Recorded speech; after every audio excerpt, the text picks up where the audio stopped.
Psychological ইয়ারটার অর্থ হলো আপনার কাস্টমারকে কমফোর্ট দেয়া, সেই জন্য সব প্রণোদিতভাবে তার কোনো আয়েশ আহ্লাদ আছে কিনা, তার কোনো ফিউচার প্ল্যানিং আছে কিনা, তার স্ট্রাগলগুলো কি আছে, তার বাচ্চা কাচ্চা কয়টা, এইগুলো শেয়ার করতে পারে।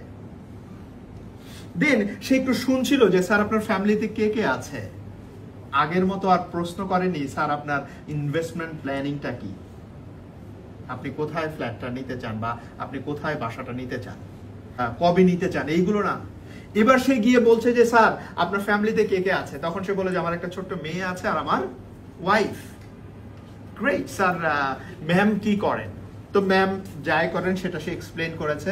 তো হোয়াটস ম্যামের প্ল্যানটা কি? আপনি তো অনেকদিন ধরে আমাকে বলছেন যে you want to buy, you want to purchase, একটা বাসা কিনতে চাচ্ছেন আপনি, ডুপ্লেক্স। সো ম্যামের প্ল্যানটা কি? এইবার সে একদম বল খুলে দিয়েছে, দিল খুলে কথা বলছে। দেখো আমি